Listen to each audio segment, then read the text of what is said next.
I'm Daniel Inosano. I was born and raised in Stockton, California. Come from a Filipino community from the south side of Stockton. We lived in the areas of Stockton, Manteca, Tracy. And at that time, it was the biggest Filipino community in the United States. Bigger than San Francisco, bigger than Los Angeles, bigger than New Orleans, bigger than New York, bigger than Chicago. At that time. I don't think it is now, but at that time, it's a mecca of different Filipinos. Different ethnic groups of the Philippines. That's why I gained the term Little Manila.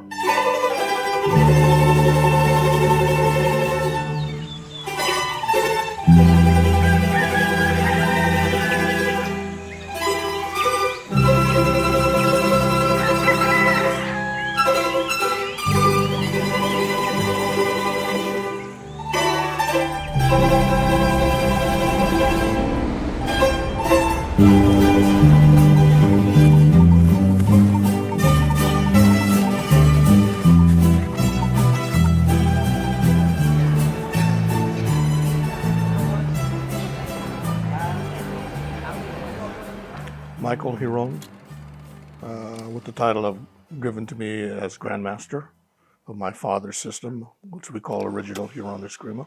I was born in Stockton. Growing up there was a little bit rough.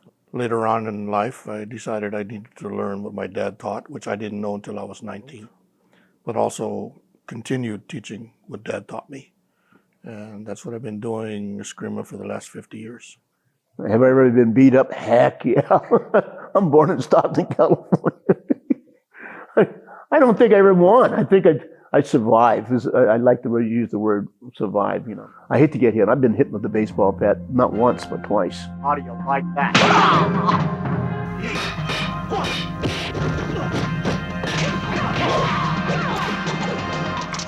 Let me tell you, it doesn't feel too good. So we just learned a lot from the people that preceded us. And then they told us how to behave in that ethnic. In our generation, we knew at 5 o'clock that you can't be on that side of the main street or else they're going to pick you up because you're Filipino. Put in paddy wagon. That changed with more in the 60s, that changed.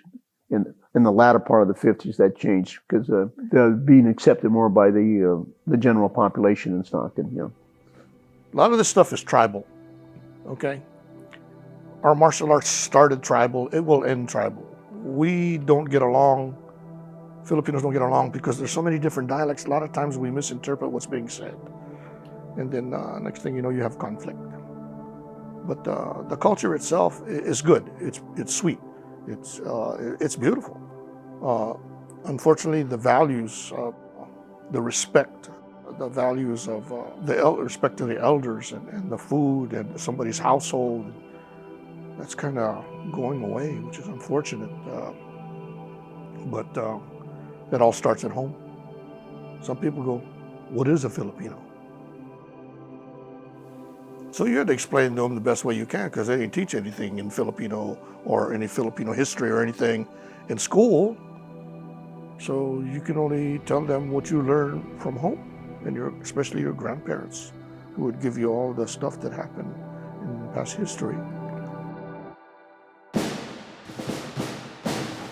Why do you want to join this outfit? My sister was caught by the Japanese in Manila.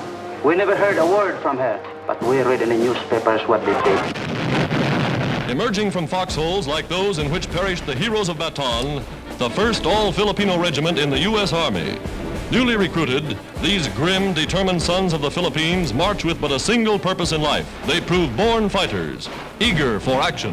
One of our boys is a Filipino and an expert with the knife.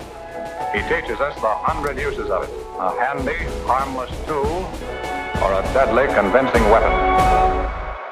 It's in the military. I think Tuangahi of the Pakiti Tertiary system pushed that. So it's in the law enforcement community. It's in the military community. That's what I found out. When you teach military, you teach a little bit differently. It's a different game. So you don't trade like that. And then there's a difference between the stick art and the blade art, although the stick is usually first into the blade, and then later on they do blade. But some people start with the blade first. War affected everybody. After war, nobody wants to talk about it. They want to forget about it. They don't want to revisit that horror, but I know my dad never talked about it. It didn't make any sense. It did nobody no good. It's yesterday. It's just like my dad used to say, you know, in war, everybody prays. There's one thing that Dad talked about that he very rarely talked about: warrior spirit. They would all gather around and get ready for this operation. They would walk out into the jungle, meditate, to the point where they would separate this body shell from the spirit within. So if you're only a spirit, this body doesn't exist. So when you go into war, you cannot be touched because you're a spirit. And it worked. A lot of people call it transcendental meditation.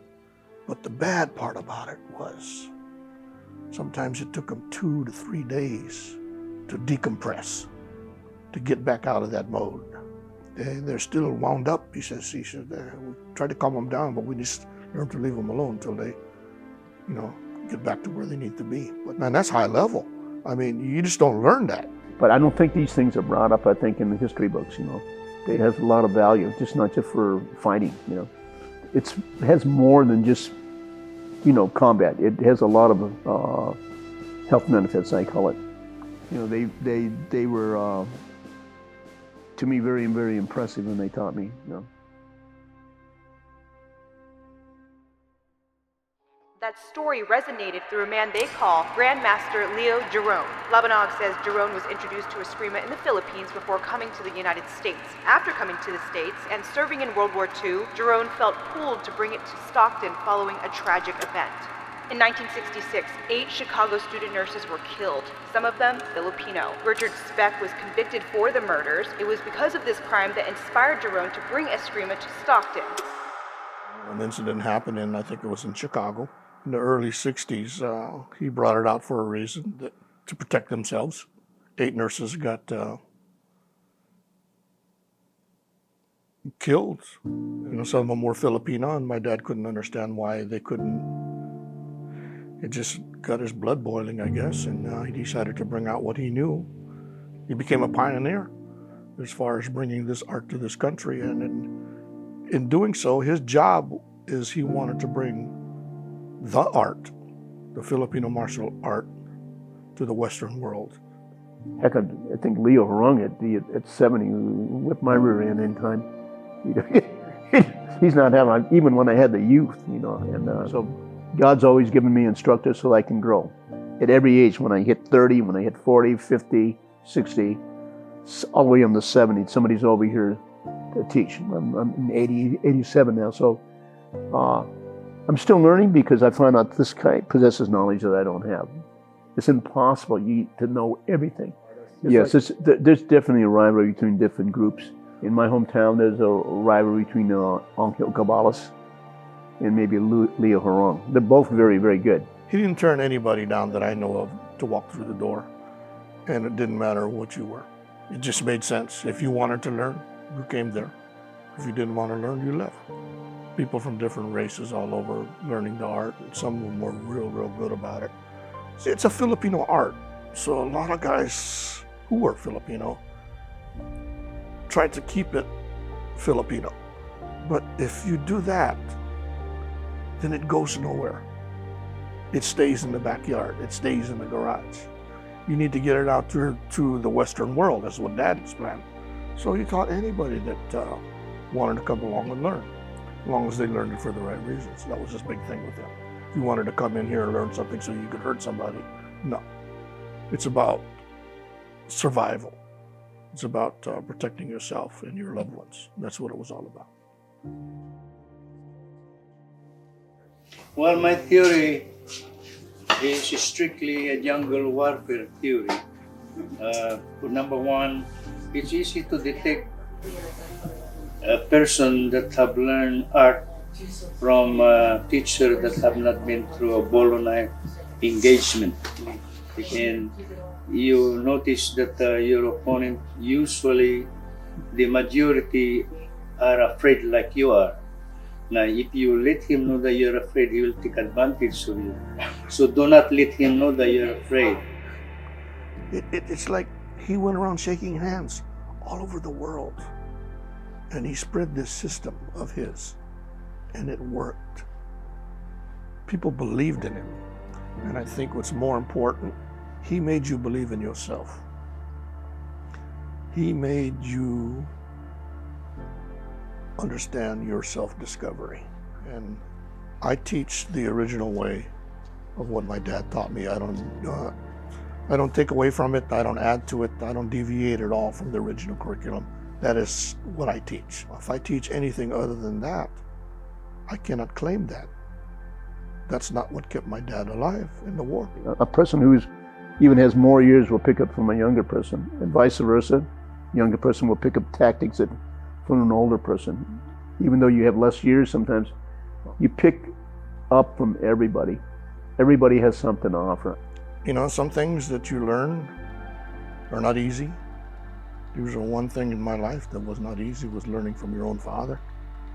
I wasn't a teacher, so I don't know what the criteria was or what the standard was. All I know is that I had to learn this. But I also knew I couldn't quit. You don't quit on your father. So we had to put it in a format to where it was teachable. Once you got to teaching and seeing that, okay, this is a good thing, that teaching people how to protect themselves. There's a lot of hate in this world. And you have to be ready.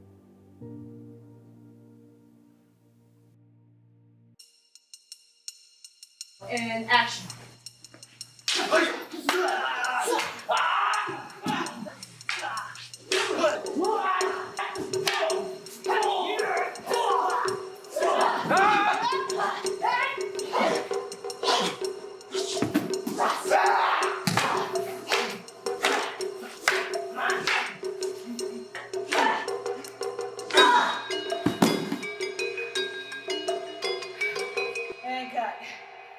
The Eskrima, the collie, is very adaptable, you know.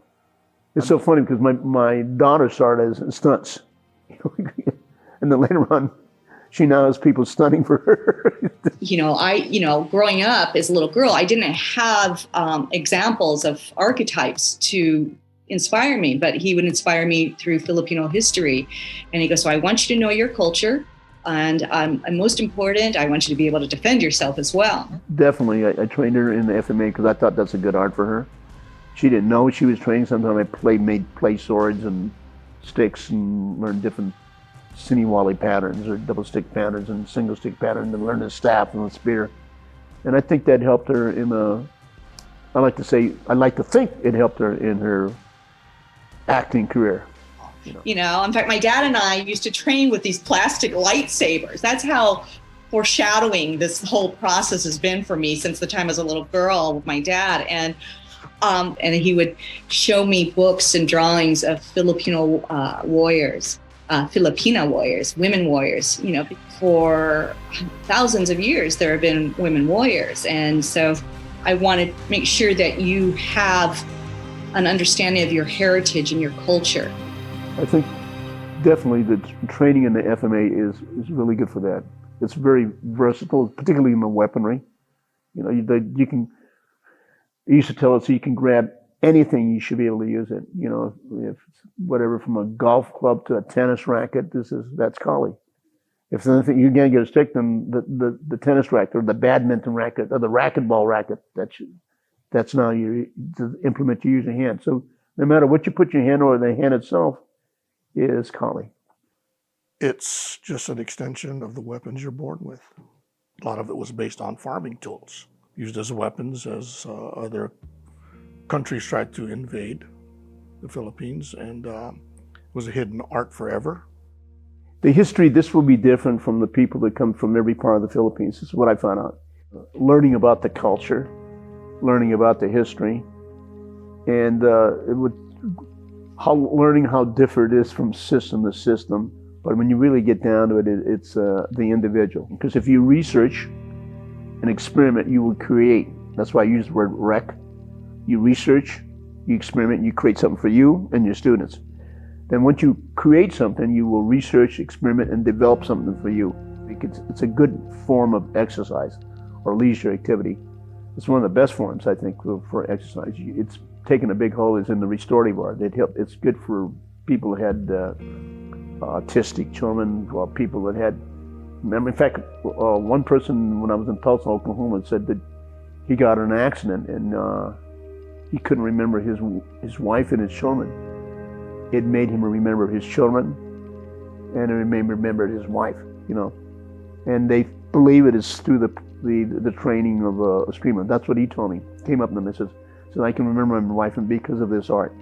So I think just constantly learning and seeking knowledge from different people, and then you're constantly changing for your age. Every age is very important. It teaches you how to learn when you're 50, 16, 7, because the body will not be the same.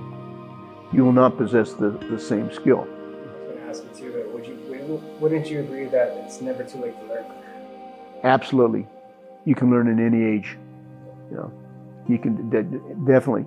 And it's more fun to learn when you're older. You adapt to what God gave you. It's good that, you know, things change.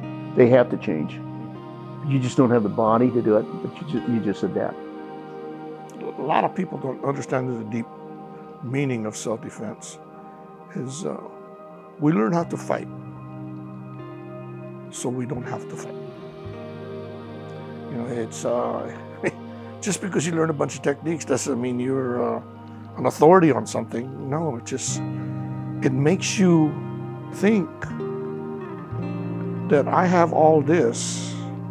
I don't know what he has, but is this really worth it?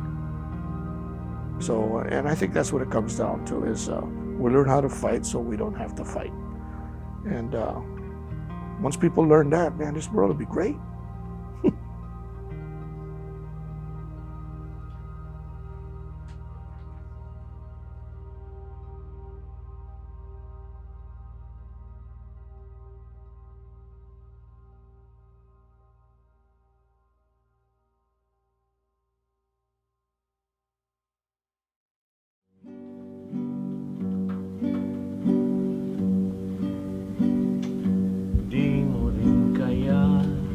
Bayan nalalaman, sugat ng puso, buhat ng sumuko.